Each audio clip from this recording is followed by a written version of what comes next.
Welcome to my storytelling journey. My fascination with stories started as a curiosity during my master's project, and I dug deeper into it in this course. I listened to The Art of Storytelling by Professor Hannah Harvey, a great course this production. These lectures were mostly about verbal storytelling, which isn't exactly the way I'm looking at story right now. I'm interested in improving my written storytelling and exploring the power of story as a change leadership medium.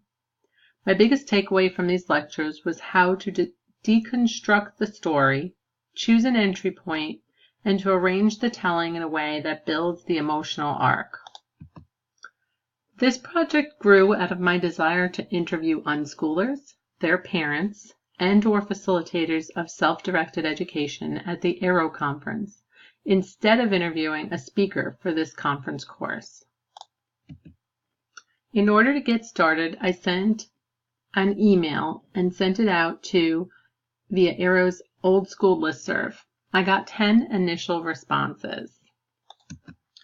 The first person I talked to on my drive to the conference was Bria Bloom, the community manager for Alliance for Self-Directed Education.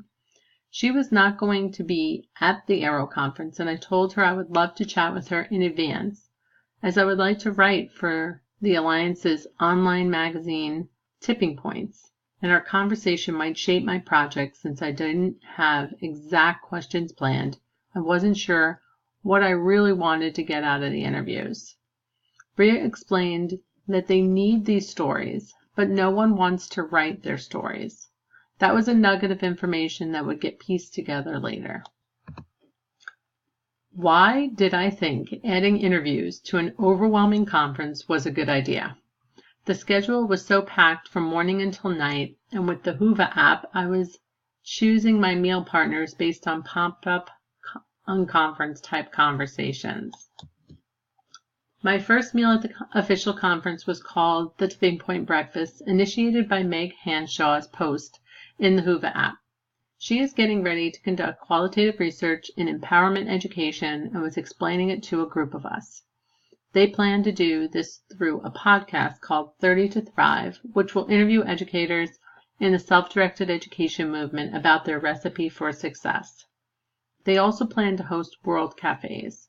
She is looking for interviewers and interviewees, and those interested in working on the World Cafes.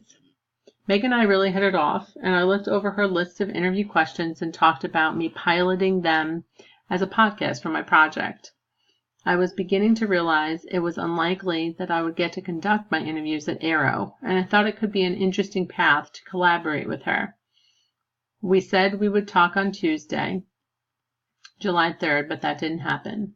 What I did get from this experience is that it made me think about podcasting. This feels like another nugget I was supposed to encounter. Near the end of my project, I did eventually hear back from Meg. I am actually grateful I didn't hear sooner, as looking at the questions after I already did most of my project makes me realize how much more I liked the direction I eventually took. I initially would have seen my eagerness to collaborate with Meg as a way to alleviate the ambiguity of not knowing what questions I wanted to ask. But in hindsight, I wonder whether it was really a symptom of a lack of trust in myself. When I arrived back from the conference, I realized I needed to have a better system for scheduling the interviews than I did going into the conference. I tried Calendly for the first time so interviewees could create their own appointment on my calendar. I included the link in my invitations. Thus worked really well. I developed interview questions, emailed them to Sue, and absolutely loved her changes. With adults who chose to facilitate self-directed education as either a parent or educator, the first question can get them talking for hours. These questions were helpful, and I would use them again. While I was waiting for people to schedule interviews, I decided to finally join the Alliance for Self-Directed Education and search their blogs and forums for the word trust. When I read this post, I focused on this part and decided I wanted to find this person and see if I could interview her. I used her member profile to locate her blog and then sent her a message via her contact page. She replied and agreed to be interviewed. At this point in my project, I was also deep into creating the course for my Intro to Online Teaching course. At Arrow, a theme emerged that I had called the parent problem, which seems to be caused by a lack of parent trust of self-directed learners enrolled in free or self-directed education centers. Instead of building a creativity course in my Intro to Online Teaching, I immediately decided that this problem was worth trying to solve and instead changed my topic to build an online course, for lack of a better phrase, called Becoming a Self-Directed Parent. I decided to customize this to the Agile Learning Center model as I think it is the one best positioned for explosive growth. It was at this point, while both projects were at the height of ambiguity, that I started to second guess the path I was considering, which is to focus on the connective tissue of the self-directed education movement, and instead was thinking about creating a local Agile Learning Center. The response from my mentor and professor, Sue, was even more ambiguous. No answers, just the word excellent, and a call 5 days later. I know this was intentional, and I appreciate her willingness for me to let me sit with my own discomfort and find my own path. My first interview was of Susan Morse. I met Susan at ArrowX in April 2018, and we hit it off really well. Originally a sort of ADHD coach, she decided to start homeschooling other people's kids in her own home when she realized these parents were paying her so much to help them navigate a broken system. Her interest in self-directed education grew, and she eventually got the Sudbury School Starters Kit and steeped herself in reading and listening to that extensive package. What Susan attributes as the beginning of her self-directed education journey is her own experience as a kid in summer camp. Susan's greatest gift to me instantly pulled me out of ambiguity land. And I also want to say that I'd like to encourage you to go the path of, that you were talking of, letting go of the need for the credentials, because in terms of, that you've started an Agile Learning Center and so you can speak from a place of authority. I think that's bunk, because you can already speak from a place of authority. And what you're doing in describing this is you're creating something that holds the space for parents who are engaged in a creative process, because raising a child is a creative process. It may not be, a lot of times in our world, people, and I know I'm speaking to the choir when I tell you this, but a lot of people think creativity is sitting down and painting something or making sculpture. But creativity is everywhere all day long. Every endeavor we're involved in, and we're creating. And so parents are engaged in a creative process, and you have the expertise to hold the space for people's creativity. Mm-hmm. Near the end of our conversation, Susan said this project reminded her of StoryCorps. I had never heard of StoryCorps, so she briefly explained it. I looked into it right afterwards and started to feel that there might be some potential for the Alliance for Self-Directed Education to encourage everyone to do their own SDE interviews using the StoryCorps app. If parents interview children, children interview parents, self-directed facilitators interview children, children interview their facilitators, I believe we could really reach more people for this movement. At the bottom of the Alliance of Self-Directed Education forum about parenting that fizzled last year, I wrote a post about my interview project.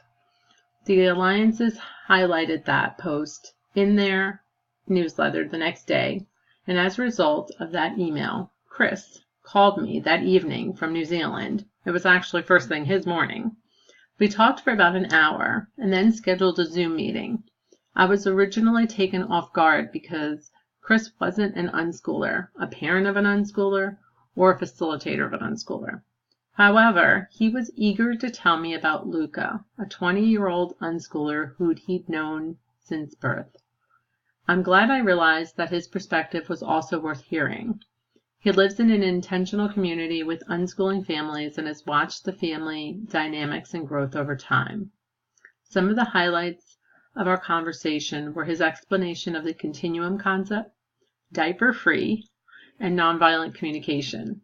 He also said the one person that was most influential to them was Scott Noel, whose name I was only familiar with from the Alliance's forums. Because there was a few days lapse between our first and last conversation, Chris had a chance to look at my StoryCorps idea, and he explained that this story, which he is also writing, is too precious for that medium. So far, this is my only feedback on this idea. I will seek more feedback in the future. Rain was the person who I found through the Alliance's forums. As a grown unschooler who interned at a free school and now studies at the Self-Design Institute, she has a lot of perspective to offer me. The thing she noticed as different about her as compared to her schooled peers is that she doesn't need to wait for permission. She knows how to take control and steer if needed, and doesn't have a problem asking for help.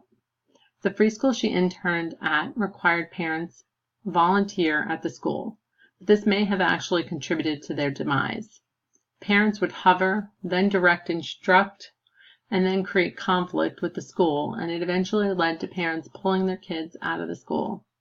She recognized this because she experienced some lack of trust from her own father as compared to her mother when she was growing up. Here is a clip of our interview that I prefer you hear directly from Rain. I think when you haven't experienced self-directed learning yourself, or you haven't wrapped your mind around the idea that learning doesn't have to look like a classroom, it can be very unsettling to just step back and take that leap of faith that, okay, learning can happen if we just provide an environment that supports exploration, curiosity, inquiry. If you've never been there, I think it can be a scary leap for a lot of people. Our interview left me feeling more convinced that finding a way to help parents tolerate the ambiguity of this scary leap is an endeavor worth pursuing. Sophia never went to traditional school. Her parents handed her the reins of her education somewhere between the ages of 8 and 10, when her mom realized she couldn't teach her everything she was interested in. Differences she noticed about herself as compared to school peers is that she is more self-aware, she knows how to cook, take care of a house, take care of herself, and how to deal with social interactions. She's also been able to travel throughout the U.S. Here's her reply to my trust question. The question I have written is, what role do you think trust plays in self-directed education? So that is one you also can take in whatever direction makes sense to you based on your experience. Trust plays a very large role in my self-directed learning experience and story, because I have to trust myself to know what's right for me, and I have to trust mostly my parents and the teachers that I've sought out. I take trust very seriously when it comes to my education. I need to be able, I need to know that what they're teaching is correct. I need to know that we can trust each other when it comes to communication of how we're learning. I would say it plays a very large role but I would also say that it needs to play a huge role in all self-directed learning. Tell me more about that. What do you mean? I feel like a lot of old, adults don't necessarily trust younger children that are self-directed to know what they want. I've actually had some people be like, how do you know what you want? You're like 9. And I'm like, I know what I want to learn. Are you kidding me? You know what you want. So why do I not know what I want? And I've had a lot of difficult times of adults honestly just not trusting that I know as much as what I want as they know what they want. I'm just a smaller person.